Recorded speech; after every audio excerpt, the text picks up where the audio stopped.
So, good afternoon, everybody, and welcome to ARC's web window on future automation architectures.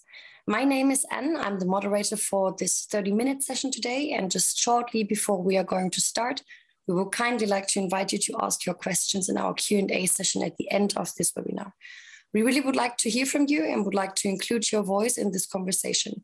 So to do so, please use the question and answer panel on the right side of your screen, and the questions will be sent to my attention. I will direct them to our today's expert.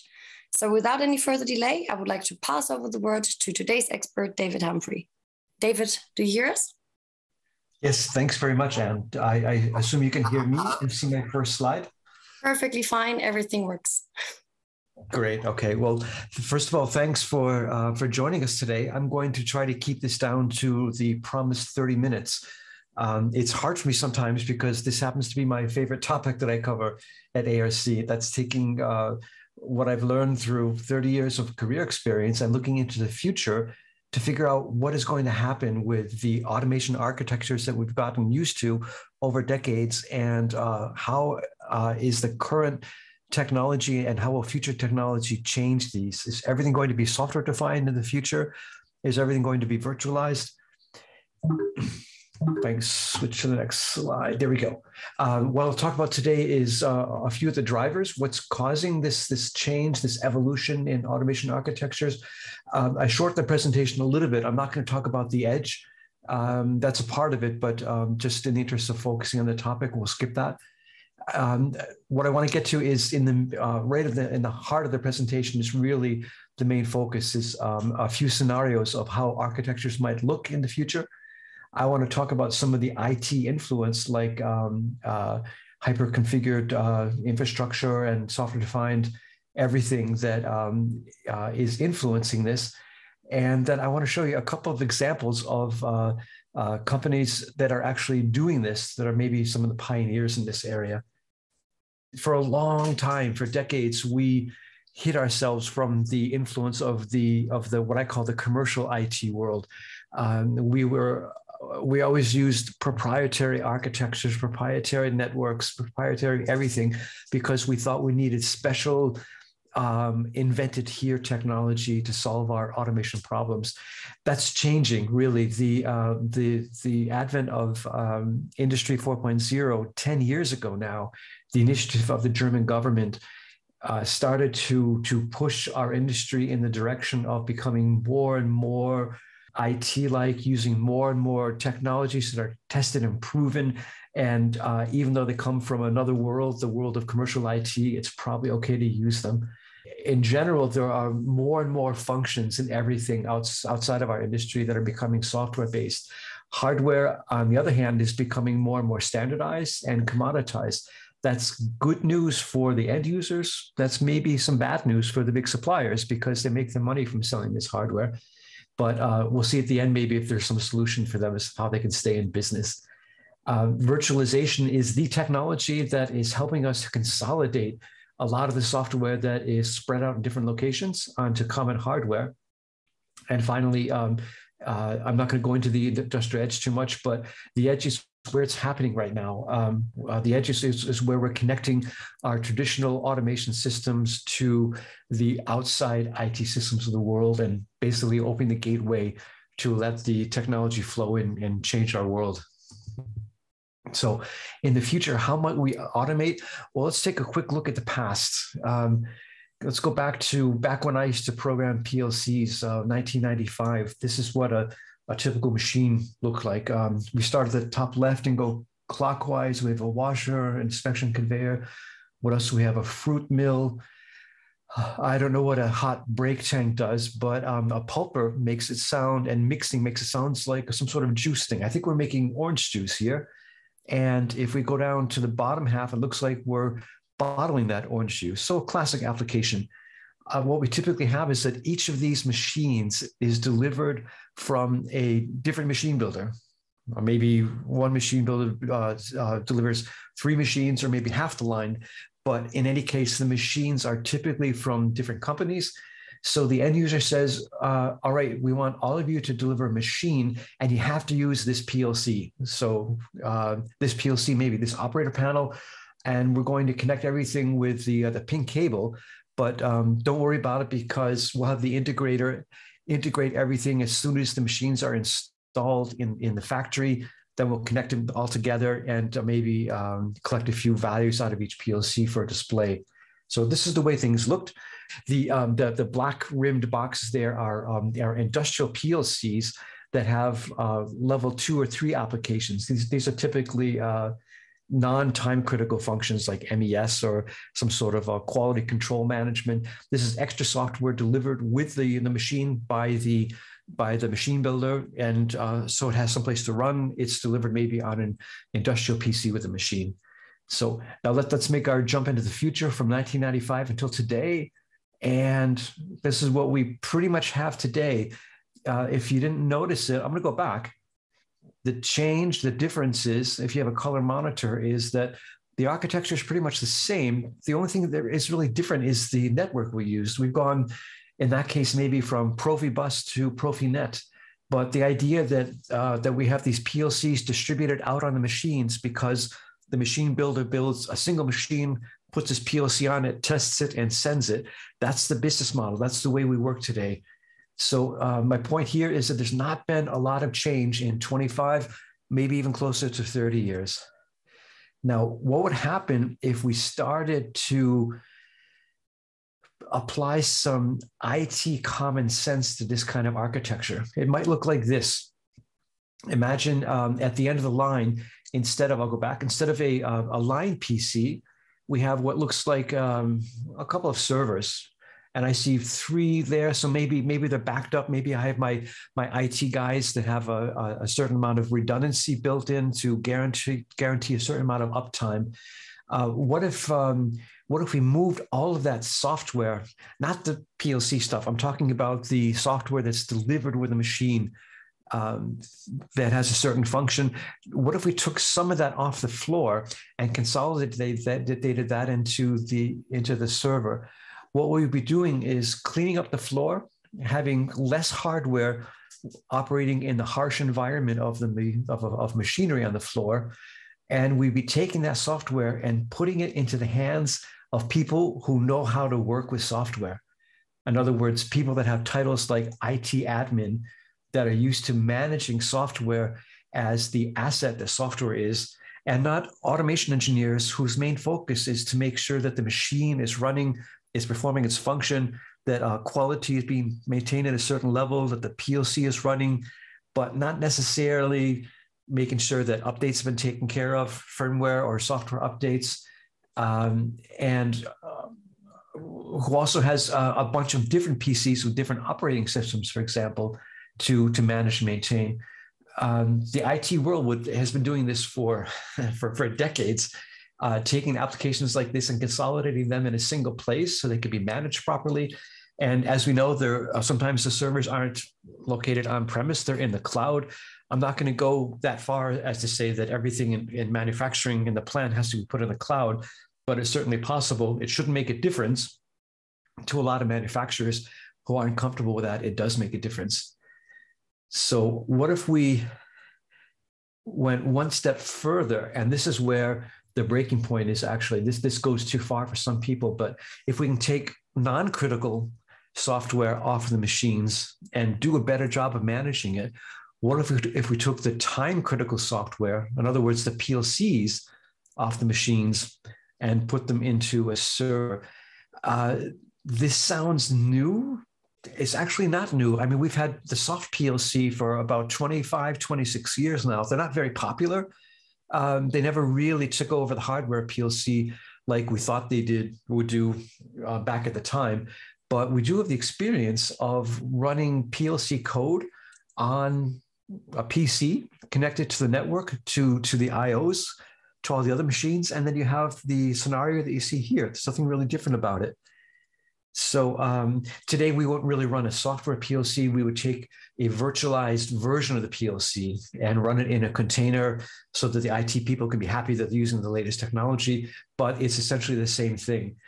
Again, for some people, this goes a little bit too far, but in a lot of ways, it might be the future for us.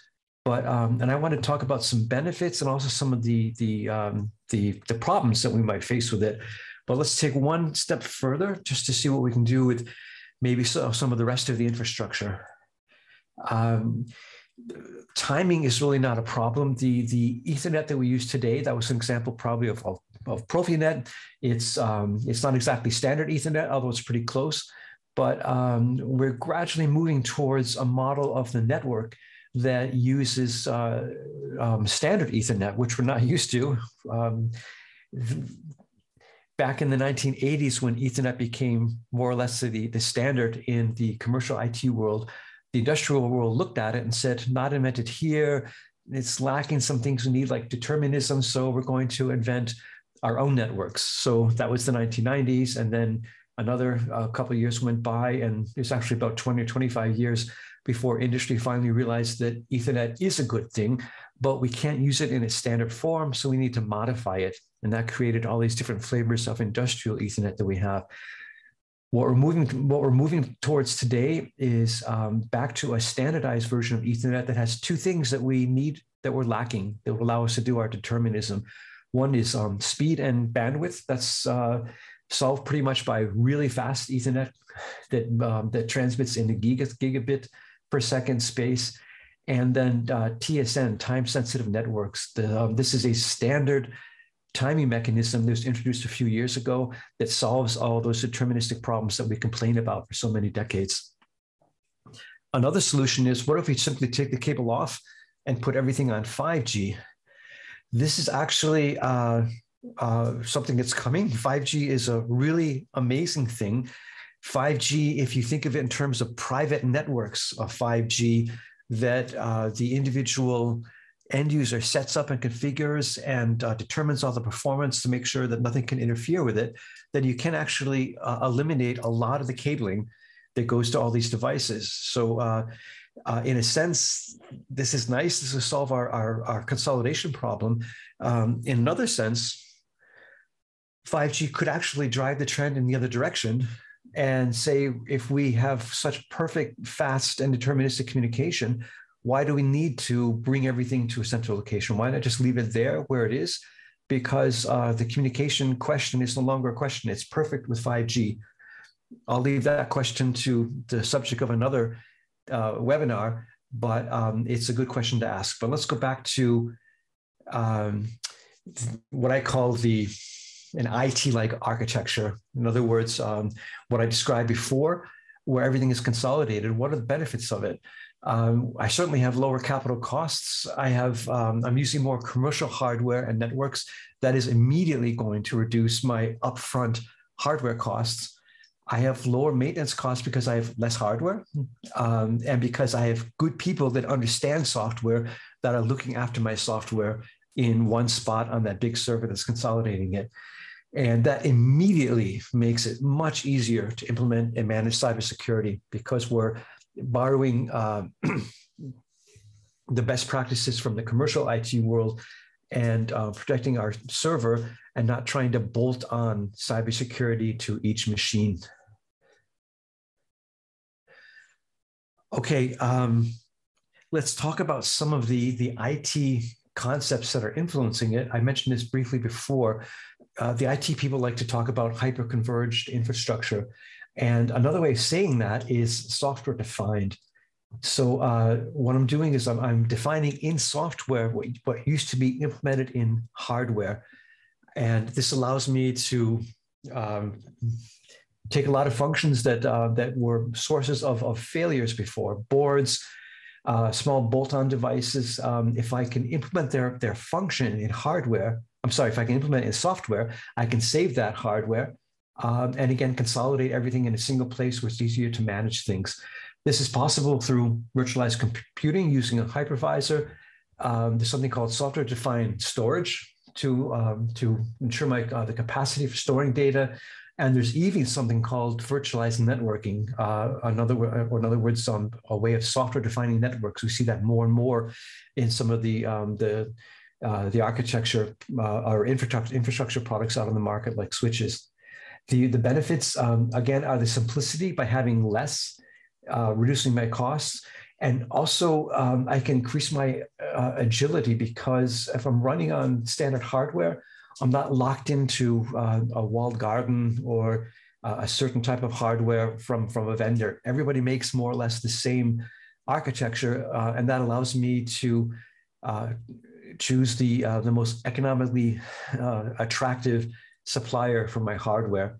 It also allows me to scale up and down. If I have a partner, if I'm not using hardware at all, but I'm using a service for like Amazon Web Services, for example, to offload the hosting of all my software, then I have access to a huge amount of scalability. If I grow and expand, I don't need to go out and buy more hardware. I simply use more of theirs, and they charge me a few bucks more per month. If we use this concept of hyperconverged infrastructure, we could actually call it something, a term that I wanted to say I invented it, but I don't think I did, called software-defined automation systems. I like the sound of that a lot because it suggests really an interesting future for the automation world. What would it require? Well, we'd have to virtualize real-time control. But if you think about it, we did that 25 years ago. We made the soft PLC. We have the technology. We'd have to virtualize all of the non-time critical software like MES, like visualization software, historians, et cetera. But actually, that's not difficult at all. That's one of the easiest parts of it. And we have to maybe virtualize our industrial networks, or we just use 5G because that solves the problem. But we've actually done all these. My point being is that there's no real barrier to a user actually starting to virtualize more and more of his architecture. And I would like to say right now today that the future model is probably something that we can call automation as a service.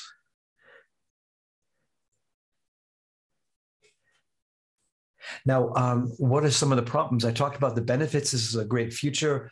This is what everybody's going to be doing. Maybe not. Actually, there's not. There's some downsides to it as well. I call these the 5 Ps. The performance is one of the biggest issues of if we do all this virtualization, do we still have the same performance we used to have? And with hardware implemented automation architectures, and the answer is probably not, but there's probably a high number or high amount of our architectures that we can virtualize if it's not 100%. But if I start tomorrow, it might be 70 or 80%. And if there's one thing we know about hardware and software, they always get better, faster, and cheaper. So it's a good bet here to bet on the future that if I can't do everything today, which I don't need to, in the future, I can definitely do more of it. Another thing that might hold us back is the people. How many machine builders actually have the people in-house with these IT skills and this expertise? Not too many. And one problem really is the pay level. If you want to get good IT people, you have to pay them competitive salaries, and they may not be attracted to our industry, which sometimes looks a little bit old-fashioned, a little bit dusty. Not exactly located in the downtown areas of major cities where young people want to live. So we have to solve the problem with people and skills and education. Protection. How can I protect my software if I'm the OEM and I'm delivering software that is the key to the machine's function? I might feel funny about some IT guy saying, we're going to take it off the machine and we're going to put it on this server because I don't like other people handling my software. I want to put it on my hardware. I feel best there. I've designed it into my architecture that that's where it should run. So it makes me kind of nervous about the idea that this machine with the software in some sort of other environment could be stolen, could be reverse engineered if I send my machine to certain places around the world. The next thing is I call it the puzzle only because the word P, a puzzle starts with a P. But the puzzle for me is the business model that I mentioned at the very beginning of how we deliver industrial equipment. We start with building a machine at a machine builder at that company's location. And we need a PLC there. We need to test it. We need to write the program. We need to actually do a startup. And then the customer sometimes comes to our machine building shop and does an acceptance test to make sure that this machine is doing what's required in the specification. And then the machine gets knocked down and shipped halfway around the world. And then it gets built up again. There's construction, there's commissioning, integration with other machines and operation. So if the PLC is not on the machine, how do I solve that problem? You could stick a temporary PLC on the machine. You could simply connect that machine to a network, to a virtualized PLC. I think there are ways of getting around this problem, but again, it's against the business model that the normal flow that we're used to having. So it's going to cause some cause for concern. And finally, this is a pretty important point. I call it, because it's such a P point of failure, but it's a single point of failure. Do I really want to put all my eggs in one basket? In other words, if I have 64 PLCs on 64 machines, do I really want to move that functionality to a machine that might get run over by a truck or something like that in my factory, or by a forklift? Or is it better to have all of my intelligence separated on the machines like it is today? These are questions that people have to consider. But I want to share finally with you a couple of examples of what's going on today. And I happen to like these slides a lot. This is a slide that I borrowed with the okay of Dr. Henning Löser from Audi. Audi is a company that's located about an hour north of here, where I am in Munich. They make really nice looking cars, and they use a lot of this factory equipment we're talking about. And Dr. Löser presented these two slides actually at the ARC forum in Florida, in Orlando, a little less than 2 years ago. It was probably the very last physical event that managed to take place before the pandemic set in. And he held this presentation, and I was really impressed with the practicality of what he presented. He said, today, if I needed a new function, let's get away from the big architecture and look at just at a part of a machine. If I need a new function, then I buy a box that provides it. In other words, I go to an equipment provider and I say, I need this certain function added to my line. I want to do something together with this robot, for example. Then he delivers something physical to my plant. It's this box, a ruggedized box. And in this case, I put in a couple of things. These are all boards, you have to imagine. So I put in 2 PCs. There's what I call the control PC. There's a plant PC. There's a PLC to control some of the logic, maybe some of the guards on the robot, and some push buttons and some lights. And then I've got some IT hardware to protect it. I've got 2 different switches in there for who knows what purpose. And I've got a firewall so I can protect everything here. This is a solution to realize the function that consists of hardware and software. And that software is probably divided up between the 2 PCs and the PLC with a bit of PLC code. And what Dr. Löser says is what we're going to do at Audi is, in the future, I'm not going to buy a box anymore. I'm just going to buy the software.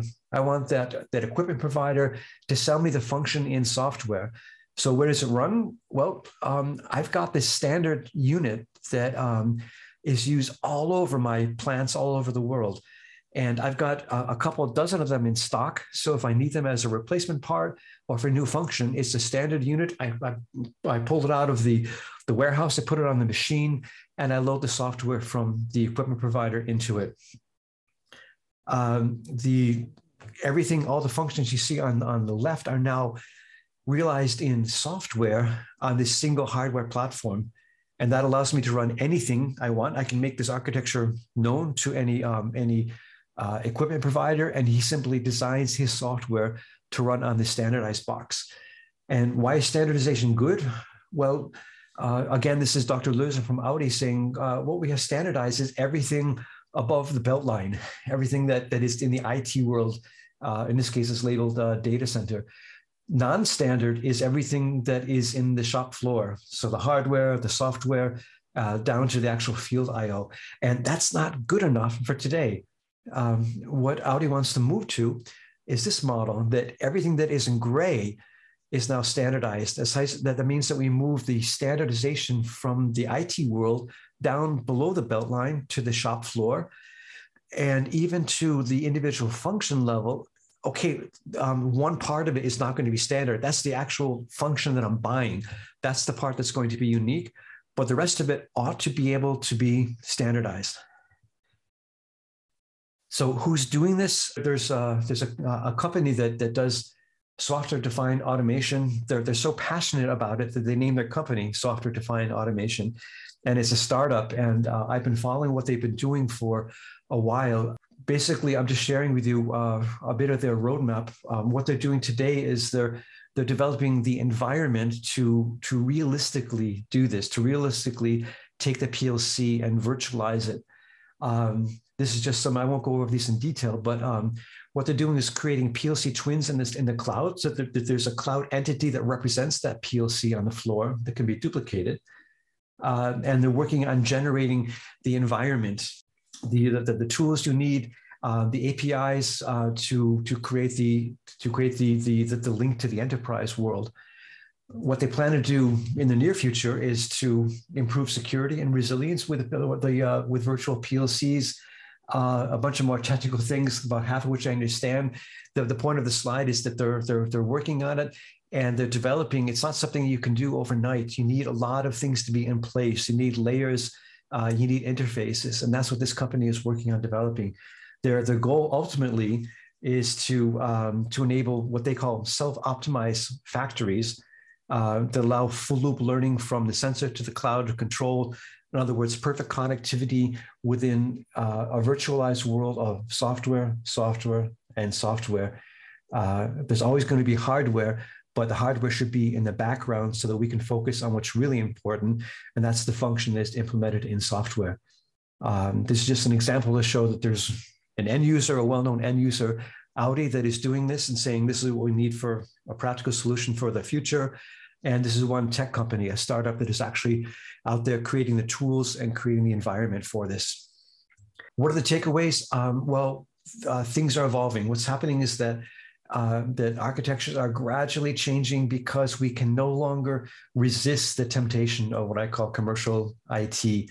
It's begun already. It really started, in my view, about 4 or 5 years ago when we first started to see the first real practical solutions for IT influence automation, after we spent the past decade talking about things like IIoT and Industry 4.0.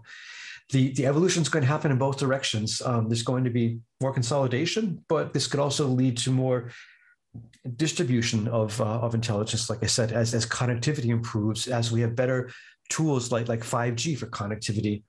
And one important thing, I was picking on the suppliers before, but both the commercial IT suppliers and the automation suppliers, the OT suppliers, are going to be competing for this space. The automation suppliers have one advantage, and that's their domain experience. That's their industry, their specific industry know-how that you're never going to find in an IT company that tries to service the entire world. This will be the saving grace for the companies that we have grown to know and love in the automation space. The IT suppliers, on the other hand, have the advantage of faster development, and they're going to be pushing the prices down. And finally, as we saw in the last example, we're not finished yet. This is not just a case of implementing a soft PLC and moving everything onto a computer rather than having it on the machine. There's a lot of work to be done. There's a lot of definitions of value propositions, why this is really a good thing to do or why not. And we're still a few steps away from it. And as you know, nothing ever happens fast in our industry. So this will be really much more of an evolution than a revolution.